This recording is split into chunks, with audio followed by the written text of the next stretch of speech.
चलिए तो स्टार्ट करते हैं हम लोग। ये अपना लेक्चर नंबर कितना होगा मुन्ना? Lecture number 17। तो लेक्चर नंबर 17 में हम लोग उपस्थित हैं 17वां इंपॉर्टेंट क्वेश्चन लेके, जो अपना इंपॉर्टेंट क्वेश्चन का सीरीज चल रहा था बोर्ड के लिए, जिसमें 17वां इंपॉर्टेंट क्वेश्चन हम लोग पेश करेंगे और देखेंगे अच्छे से कि कैसे इसका आंसर निकलेगा। और क्वेश्चन क्या है, सबसे पहले देखिए, ये बहुत ही इंपॉर्टेंट क्वेश्चन है, बहुत बहुत लाजवाब। आप देखेंगे कई ईयर्स में पीछे आ चुका है, फिर भी अभी आने वाला है और बहुत ही इंपॉर्टेंट है। बोर्ड के पॉइंट ऑफ व्यू से बहुत इंपॉर्टेंट क्वेश्चन है। क्या? State Faraday first law of electrolysis and state second law of electrolysis. यहां छूट गया है जी, स्टेट फैराडे जल्दीबाजी में छूट गया है। स्टेट क्वेश्चन है state Faraday second law of electrolysis. ठीक है, तो पहले हम देखते हैं फर्स्ट लॉ के बारे में। हमने क्या किया, ये एक इलेक्ट्रोलाइटिक सॉल्यूशन लिया। ठीक है, इलेक्ट्रोलाइटिक सॉल्यूशन ले लीजिए, कोई भी ले लीजिए। जैसे हमने मान लीजिए किसका लिया, CuSO4 या AgNO3, कुछ भी ले लीजिए, AgNO3। ठीक है, अब AgNO3 का सॉल्यूशन लेंगे तो मैं अलग पेन से दिखाता हूं आपको। ये जाएगा सॉल्यूशन, किस में टूट जाएगा, Ag plus NO3 minus, Ag पर प्लस और NO3 पर माइनस। अब जैसे ही हम करंट, अब देखिए ये कौन था, फैराडे।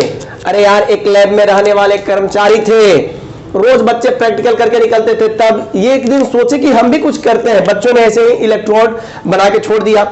ये देखिए, थोड़ा सा चार्ज दिए तो देखिए कि कुछ मास डिपॉजिट हुआ। इन्होंने वजन किया इसका। जैसे मान लीजिए ये कैथोड है, ये क्या है, पीटी प्लेट है, पीटी रड है, प्लेटिनम का रड है। ठीक है, तो ये भी प्लेटिनम का ही रड होगा, पीटी रड।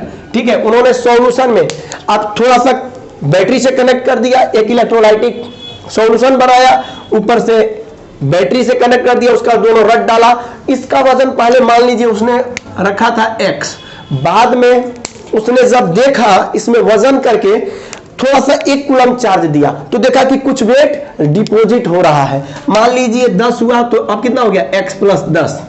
ठीक है, या मान लीजिए x क्यों माने, 10 ग्राम पहले था, अब हमने 1 कूलम चार्ज दिया तो वजन कितना हो गया, 20 ग्राम। जैसे ही 1 कूलम और दिया तो 25 ग्राम, फिर 1 कूलम और दिया तो 35 ग्राम, ऐसे बढ़ते गया।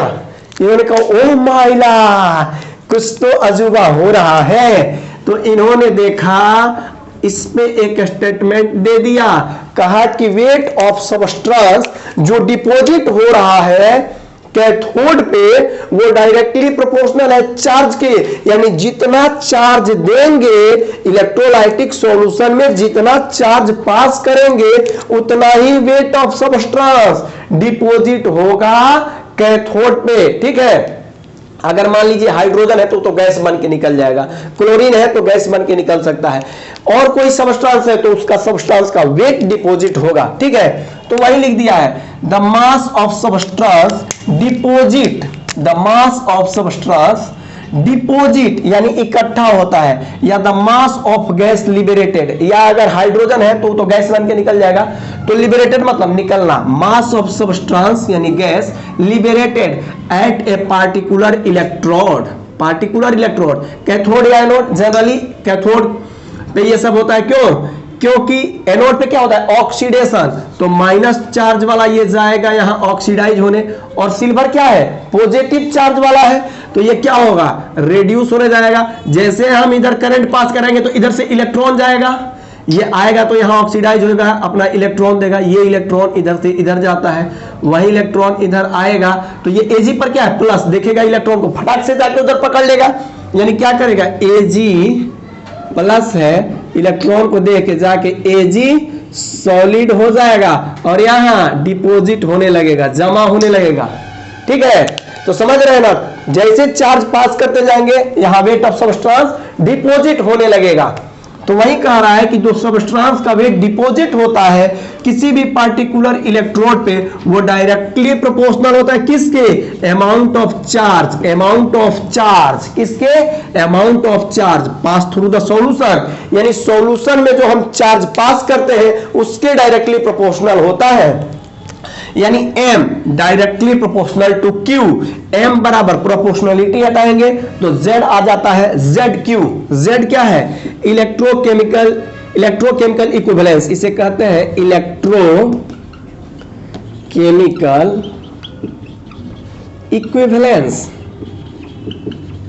इक्विवेलेंस। आप कहिएगा इसको डिफाइन कर दीजिए। अरे यार जब आप यहां 1 कर दीजिए ना, 1 कूलम, तो 1 कूलम का चार्ज अगर पास करेंगे तो जो वेट ऑफ सबस्टेंस डिपॉजिट होगा उसे क्या कहेंगे? Electrochemical equivalence. या देखिए m q बराबर क्या होता है? IT q, जैसे यहाँ q कूलम का चार्ज पास किया हमने t टाइम में, तो उसे क्या कह देंगे? करंट। करंट बराबर क्या होता है जी? q I बराबर q बाई t। तो t टाइम में हमने जो यहां से चार्ज पास किया उसे करंट कहेंगे। तो यहां से आगे q बराबर IT आ जाएगा, तो हम रख देंगे IT। तो देखिए 1 एम्पियर का करंट 1 सेकंड के लिए पास किया जाए तो जो वेट ऑफ सब्सटेंस डिपॉजिट होगा उसे क्या कहेंगे? Electrochemical equivalence. तो खैर ये तो हम इसे डिफाइन कर लिए। फैराडे फर्स्ट लॉ भी क्लियर होगा कि वेट ऑफ सबस्टेंस जो किसी पार्टिकुलर इलेक्ट्रोड पे डिपॉजिट होता है वह डायरेक्टली प्रोपोर्शनल है चार्ज के। जितना चार्ज देंगे उतना ही मास डिपॉजिट होते जाएगा। इसी क्रम में उसने क्या किया, कहा उसकी दिलचस्पी बढ़ने लगी। किसकी? फैराडे साहब की। फैराडे साहब ने सोचा अरे यार बहुत मजा है, कुछ और करते हैं, कुछ और करेंगे। क्या करेंगे? उन्होंने ऐसे 2 इलेक्ट्रोड लिया, दोनों को सीरीज में जोड़ दिया एक बैटरी से। देखिए सीरीज में हमने कनेक्ट कर दिया, एक इलेक्ट्रोड ये इधर ले लिया, 2 इलेक्ट्रोलाइटिक सेल लिया, दोनों को कनेक्ट कर दिया सीरीज में।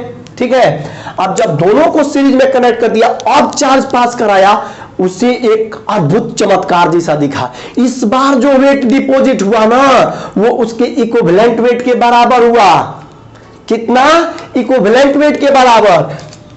जैसे Zn का इक्विवेलेंट वेट निकाल लीजिए जो आ जाए, कॉपर का निकाल लीजिए जो आ जाए, इक्विवेलेंट वेट आप निकालना जानते होंगे, तो उसके बराबर आ गया।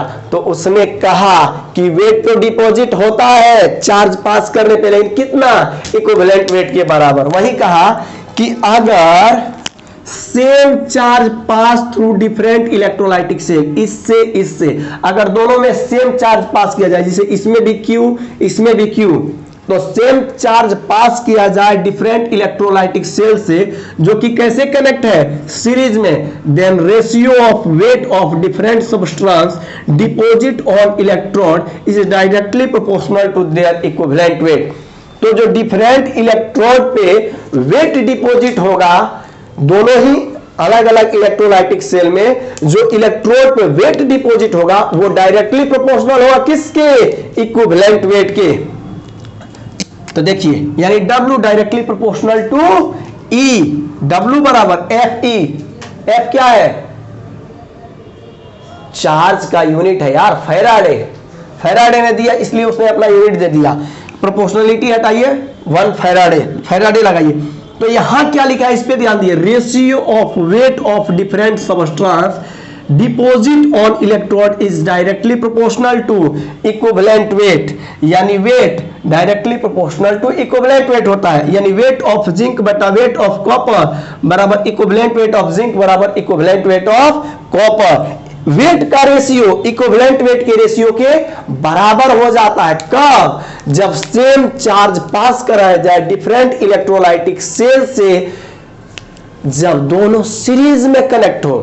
ठीक है, तो second law of Faraday simply समझिए कि 2 इलेक्ट्रोलाइटिक सेल सीरीज में कनेक्ट कर दिया जाए और सेम चार्ज पास कराया जाए दोनों से, तो जो वेट डिपॉजिट होगा उन दोनों इलेक्ट्रोलाइटिक सेल में किसी एक पार्टिकुलर इलेक्ट्रोड पे जो वेट डिपॉजिट होगा उन वेट का रेशियो उनके इक्विवेलेंट वेट के रेशियो के बराबर होगा। This is the second law of Faraday. ठीक है, तो अच्छे से इसको तैयार कर लीजिएगा।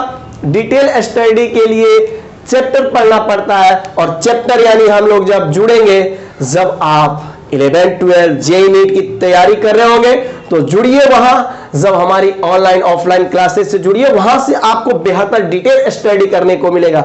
ये तो बस बोर्ड प्रिपरेशन के लिए है कि बोर्ड में जो क्वेश्चन आता है कैसे डील करते हैं। ठीक है, तो यहां से आपने इसको भी डील कर लिया, इसको भी निकाल सकते हैं। एक क्वेश्चन आता है जो मैं लिखूंगा तो नहीं, बोल देता हूं, standard electrode potential. Standard electrode potential बहुत इजी होता है यार, जैसे मैं इसको स्क्रीनशॉट लीजिए, उसको शॉर्ट में कर देता हूं, ठीक है। देखिए हो गया। अब देखिए जरा मैं उसको कर देता हूं। अब मैंने सोचा उस पर क्या अलग से वीडियो क्या बनाना, इसी में बताता हूं। तो यहां से आपका लगभग 2 ये क्वेश्चन तो हो ही गया। इलेक्ट्रोकेमिकल इक्विवेलेंस 2 नंबर में वो भी कभी कभी पूछ देता है, तो उसको भी मैंने डिफाइन कर दिया। अब स्टैंडर्ड इलेक्ट्रोड पोटेंशियल क्या होता है, देखिए ये एक इलेक्ट्रोड हो गया, ये एक हो गया, डिफरेंट इलेक्ट्रोलाइटिक सेल है, कनेक्ट कर दीजिए बैटरी से।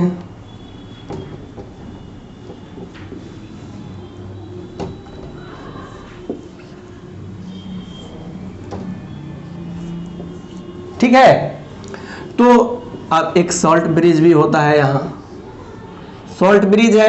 अब देखिए यहां एक सॉल्यूशन होगा, जैसे मान लीजिए हमने AgNO3 का सॉल्यूशन लगा दिया, AgNO3, यहां हमने रख दिया कॉपर सल्फेट का सॉल्यूशन CuSO4, ठीक है। तो हमने चार्ज पास कराया तो वेट ऑफ सब्सटेंस डिपॉजिट होगा।